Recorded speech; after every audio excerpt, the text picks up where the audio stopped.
శ్రీమాత్రే నమః. నారాయణ కాశీ ప్రేక్షకులకు స్వాగతం. హరి సర్వోత్తమ వాయుజీవోత్తమ. మనం క్రితం వీడియోలో మధ్వాచార్యుల వారి యొక్క జననం గురించి తెలుసుకున్నాం కదా. ఇప్పుడు ఈ వీడియోలో వారి యొక్క చిన్నతనంలో చూపిన మహిమలు, అంతేకాకుండా చిన్నతనంలో శాస్త్రపరమైన తర్కం, అందులో వారి వాదన అందరూ కూడా సమర్థించడం మొదలైన విషయాలు ఈ వీడియోలో చూద్దాం. మజ్జిగే భట్టరు ఉడిపిలో జరుగుతున్న ఉత్సవాన్ని చూసే నిమిత్తం వారు అందరూ బృందం సభ్యులతో కలిపి చిన్నారి వాసుదేవుని కూడా తీసుకొని బయలుదేరి వెళ్ళి అద్భుతమైన ఆ ఉత్సవాన్ని తిలకించి తిరిగి వచ్చుతున్న సమయంలో చీకటి అలుముకుంది. అయితే వారు ఎప్పటిలాగే గబగబా నడుచుకుంటూ వెళ్తుండగా వారి బృందంలో ఒకరు అకస్మాత్తుగా రక్తం కక్కుకొని మరణించారు. అది చూసి అందరూ చాలా భయోత్పాదానికి గురై ఆహాకారాలు పెడుతూ అక్కడ ఏదో ఒక భూతం ఉంది అని అందరూ భావింపసాగారు. నిజానికి ఆ దారిలో ఎవరూ రాత్రిపూట ప్రయాణించేవారు కాదు. అక్కడ ఏదో ఉంది అని భయపడి, కానీ మజ్జిగేవారు నిత్యం వెళ్ళేదారే కదా అని రాత్రి మనకు భయం ఎందుకు అని వెళ్ళారు. నిజంగా అక్కడ ఏదో ఉంది, వారిలో ఒకరిని బాధ పెట్టింది. అది చూసి చాలా బాధ కలిగింది. ఇంతలో ఒక పెద్ద ఆకారం ఆ చనిపోయిన ఆ వ్యక్తిని ఆవహించి ఈ విధంగా పలుకసాగింది. ఈ గాలి వల్ల బ్రతికారు, లేకుంటే మిమ్మల్ని అందరినీ బాధించేవారం అని. ఇది రాత్రి సమయం, అంటే అసురుల సమయం. ఈ సమయంలో మాకు ఏది ఎదురైనా మేము భక్షిస్తాం. మేము ఈ బాలుని తేజస్సు ముందు నిలలేకపోతున్నాం. వీరి తేజస్సు సామాన్యమైనది కాదు, వీరు సాక్షాత్ దైవాంశ సంభూతులు అని పలికి అక్కడ నుండి అంతర్ధానం. ఆ గ్రామంలో ఉన్నవారు కూడా ఆశ్చర్యపోయారు. ఇప్పటికీ ఆ గ్రామం ఉంది. ఆ గ్రామం పేరే సందళికేపాడు. ఒకసారి వీరి సోదరి ఒక్కరే ఇంటిలో ఉండగా ఏడాది వయసున్న వాసుదేవులు చాలా ఆకలి వేస్తోంది అని ఏడవసాగారు. పాలిచ్చినా కూడా అది కూడా సరిపోలేదు. ఆకలి అని రోధిస్తే ఆ సోదరికి దిక్కుతోచగా నానబెట్టి ఉన్న గుగ్గిళ్లను ఇచ్చింది. అన్ని గుగ్గిళ్లను ఒక్కరే తినేశారు. కొంత సమయం తర్వాత వారి తల్లిగారు, ఇక్కడ గుగ్గిళ్ళు ఏవి అని అడుగగా, వాసుదేవుడు ఏడుస్తుంటే ఊరుకోబెట్టడానికి వాటిని ఇచ్చాను, వాటిని తినేశాడు అని చెప్పింది. ఇది విని అత్యంత ఆశ్చర్యానికి లోనైన, ఏమిటి ఈ వింత, ఇంత చిన్న బాలుడు అన్ని గుగ్గిళ్ళు ఎలా ఆరాయించుకున్నాడు? ఆ తల్లి తల్లడిల్లిపోతూ తండ్రి గారైన మజ్జిగేరుకు కబురు పెట్టింది. వారు వచ్చి చూసి సృహ తప్పి ఉన్నట్టు కనిపిస్తున్న వాసుదేవుల్ని చూసి ఆ ధన్వంతుని ప్రార్థింపసాగారు. విషయం తెలుసుకున్న గ్రామస్తులు కూడా చాలా బాధతో ఆ చిన్నారిని చూడడానికి వచ్చారు. కొంత సమయం గడిచిన తర్వాత వాసుదేవుడు చక్కగా ఆడుకుంటూ సూర్య తేజస్సుతో వెలుగుతూ కనిపించేసరికి అందరూ చాలా ఆశ్చర్యపోయారు. ఇంత చిన్నవారు ఇంత తిని హరాయించుకున్నాడంటే తప్పక ఇతనిలో ఎంతో మహిమ ఉంది, భీముని యొక్క శక్తి దాగి ఉంది అని అందరూ అనుకోసాగారు. ఇంకొకసారి వీరి చిన్నతనంలోనే వారి తల్లిగారు బయటికి వెళుతూ పాలు పెరుగు పిల్లి పాడు చేయకుండా చూస్తూ ఉండమని చెప్పి వెళ్ళగా, తల్లిగారు తిరిగి ఇంటికి వచ్చేసి చూసేసరికి చిన్నారి వాసుదేవుడు బయటకు వచ్చి ఆడుకుంటుండడం చూసి, ఉండమని చెప్పాను కదా, నువ్వు ఎలా ఇంటి బయటకు వచ్చి ఆడుకుంటున్నావు? పాలు పెరుగు పిల్లి పాలు చేశావా అని అడగగా, లేదు, దానిపై నేను మూతలు పెట్టి వచ్చాను అని వాసుదేవుడు సమాధానం చెప్పారంట. లోపలికి వెళ్ళి చూడగా ఆ తల్లికి అత్యంత ఆశ్చర్యం వేసింది. ఎందుకంటే చిన్నారి వాసుదేవులు మూతలు పెట్టినవి పెద్ద పెద్ద బండరాళ్ళు. ఇంత బరువైన రాళ్లను ఈ చిన్నారి ఎలా ఎత్తగలిగారు? ఇది తప్పకుండా ఈతనిలో ఉన్న ఆ భీముల వారి శక్తే అని తన్మయంతో చూస్తూ ఉండిపోయారు ఆ తల్లి. ఇంకోసారి వాసుదేవుడు వారి వద్ద ఉన్న వృషభాలను మేతకు అడవికి వెళ్ళగా వాటి వెనకాల ఒక వృషభం తోక పట్టుకొని వెళ్ళారంట. ఇంటిలో అందరూ వాసుదేవులు లేరని వెతుకుతూ గ్రామం అంతా చూస్తే ఎక్కడ జాడ కనిపించలేదు. ఒక ఆసామి అటు నుండి వెళ్తూ, ఒక బాలుడు ఒక వృషభం వెనకాల అడవి వెళ్ళడం చూశాను అన్నారు. అయితే దాన్ని ఎవ్వరూ నమ్మలేదు. చిన్నపిల్లవాడు ఎలా వెళతాడు అని అనుకున్నారు. మరలా వెతకసాగారు. సంధ్యా సమయానికి తిరిగి వస్తున్న అన్ని వృషభాలు గోవులు ఇళ్లకు వచ్చే సమయంలో చిన్నారి వాసుదేవుడు ఒక వృషభం తోక పట్టుకొని రావడం చూసి ఊరంతా ఆశ్చర్యపోయింది. వారి యొక్క మహిమ మరలా మరలా చూడడానికి ఆ గ్రామస్తులు కూడా ఎంతో అదృష్టవంతులు అని చెప్పవచ్చు. ఇది ఇలా ఉండగా మజ్జిగహేరు ఒక వృషభం కొని కొంత రుణం చేసి, కానీ రోజులు గడుస్తుండగా వారు తీర్చలేదు. ఆ రోజు ఆ వర్తకుడు వచ్చి వాళ్ళ ఇంటి ముందుకు వచ్చి తప్పక రుణం తీర్చాలి అని అడిగారు.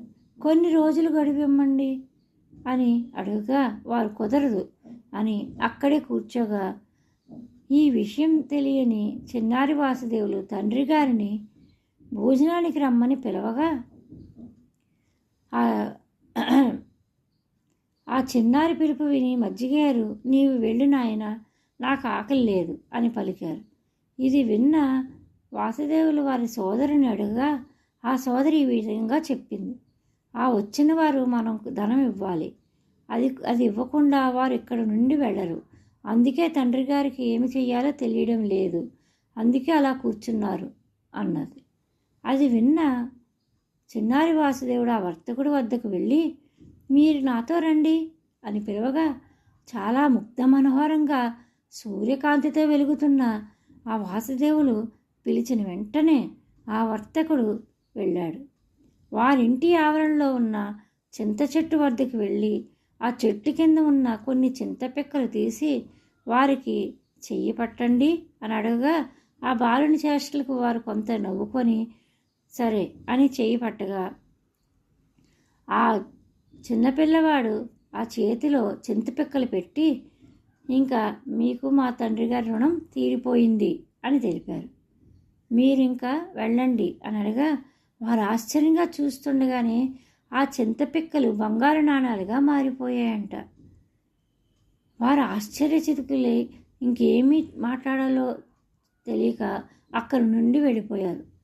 ఇది దూరం నుంచి చూస్తున్న మజ్జిగేరు బాలుడు చింతపిక్కలు ఇవ్వడం చూసి చిన్నపిల్లాడు చేష్టలు అనుకున్నారు. తర్వాత కొంతకాలానికి వారి సొమ్మును సమాయుక్తం చేసుకొని తిరిగి వ్యాపారి వద్దకు వెళ్ళి, ఇదిగో స్వామి, మీకు ఇవ్వాల్సిన సొమ్ము అని తెలుపగా వారు వద్దు, ఆ రోజు మీ కుమారుడు తీర్చేశాడు అన్నాడు. అది చింతపిక్కలు కదా అని అడుగుగా కాదు, అవి బంగారు కాసులయ్యాయి, ఇదిగో చూడండి అని చూపించారు. మజ్జిగేరు చాలా ఆశ్చర్యంతో ఈ విషయాన్ని వేదవతికి తెలిపి ఆ దంపతులిద్దరూ ఆ భగవంతుడు నమస్కారం చేసుకున్నారు. ఈ విధంగా వాసుదేవుడు తన తండ్రి చేసిన రుణం నుండి విముక్తి చేసి తండ్రి రుణం తీర్చుకున్నారు. వాసుదేవుడు తీసుకొని తల్లిదండ్రులు ఒక ఊరికి వెళ్ళారు. ఆ ఊరికి వెళ్ళిన కొంత సమయానికి ఆ ఊరి యొక్క పెళ్లి హడావిడిలో వాడు ఉండిపోయారు. ఆ ఊరి పేరు నీయూరు. అయితే కొంత సమయం అయిన తర్వాత వాసుదేవుడు ఎక్కడా అని వెతుగ్గా వాసుదేవుడు ఎక్కడా కనిపించలేదు. అయితే వారు చాలా కంగారు పడిపోతూ ఈ పిల్లవాడు ఎక్కడా అని చూసుకుంటూ ఒకరు చెప్పారు, మీ పిల్లవాడు నడుచుకుంటూ ఇటువైపుగా వెళ్ళారు అని చెప్పగా వారు అటువైపుగా నడుచుకుంటూ వెతుక్కుంటూ వెళ్ళగా ఆ చిన్నారి వాసుదేవుడు అనంతేశ్వర స్వామి దేవస్థానంలో స్వామివారికి సాష్టాంగం చేస్తూ కనిపించారు. వారు చాలా ఆశ్చర్యంగా, చాలా దిగ్భ్రాంతికి లోనయ్యారు, తల్లి తండ్రి కూడా. ఎందుకంటే నియ్యూరు నుండి 3 ఊర్లు దాటిన తర్వాతే ఉంది అనంతేశ్వర స్వామి గుడి. 3 ఏళ్ల పిల్లవాడు ఇంత దూరం ఎలా వచ్చాడు అని, వాసుదేవా నీకు భయమే లేదా, నీ ఒక్కరివే ఎలా వచ్చావు అని అడుగుగా, నేను ఒక్కడనే రాలేదు, నాతో పాటు భగవంతుడు సాయంగా ఉన్నాడుగా అని చెప్పారంట. ఆ ముద్దు మాటలకి వారు చాలా చాలా ఆనందపడిపోయి భగవంతుడికి సదా నమస్కరించుకున్నారంట. మనం దీనిలో ఒక విషయం అర్థం చేసుకోవాలండి. ఇది బాల్యవాసుదేవుల యొక్క మహిమే కాదు.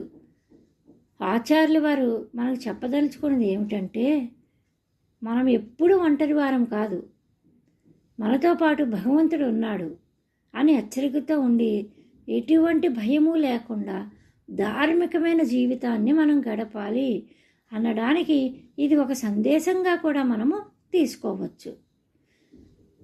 చిన్నారి వాసుదేవులు అక్షరాభ్యాసం తెలిసి వాసుదేవులు యొక్క 3 సంవత్సరముల వయసు ఉంది కదా అని వేదవతి మజ్జిగహేరు దంపతులు ఒక శుభముహూర్తాన వారికి ఒక పెద్ద బండరాయి మీద అక్షరాలు దిద్దించారంట. మరుసటి రోజున అదే అక్షరాలు మళ్ళీ రాయమని తండ్రి చెప్పగా, అప్పుడు వాసుదేవులు నిన్ననే వ్రాసాను కదా, మళ్ళీ అదే ఎందుకు రాయాలి అని అడగా, అప్పుడు మజ్జిగే భట్టరు చాలా ఆశ్చర్యం వేసింది. తన కుమారుడు ఏకసంత్రాగ్రహి అని గ్రహించి వారు ఏకాంతంగా వారికి విద్యాబోధన చేయడం మొదలుపెట్టారు. ఒకనాడు వేదవతి తన బంధువుల ఇంటికి ఒక ఉత్సవ నిమిత్తం వాసుదేవుని తీసుకొని వెళ్ళింది. అక్కడ అప్పటికే అత్యధికమైన పండితులు ఉన్నారు. చాలా మంచి వాక్చాతుర్యం, చాలా మంచి వాక్కు ఉన్న శివభట్టు యొక్క ఉపన్యాసం జరుగుతోంది. చిన్నారి వాసుదేవుడు తన తల్లి ఒడిలో కూర్చొని వింటూ ఉన్నారు శ్రద్ధగా. అయితే వారు చెప్పే వాటిలో కొంత వాసుదేవులకి నచ్చక, మీరు చెప్పేది వ్యాసుల వారు అంగీకరించరు, హరి సర్వోత్తముడు అన్న దాన్ని వివరిస్తూ చెప్పగా, ఆ చిన్నారిని చూడడానికి చాలా చిన్నగా ఉన్న బాలభానుడి వలె ఆనాటికి ప్రకాశిస్తూ వాసుదేవుడి యొక్క గాత్రం అత్యద్భుతంగా ఉంది.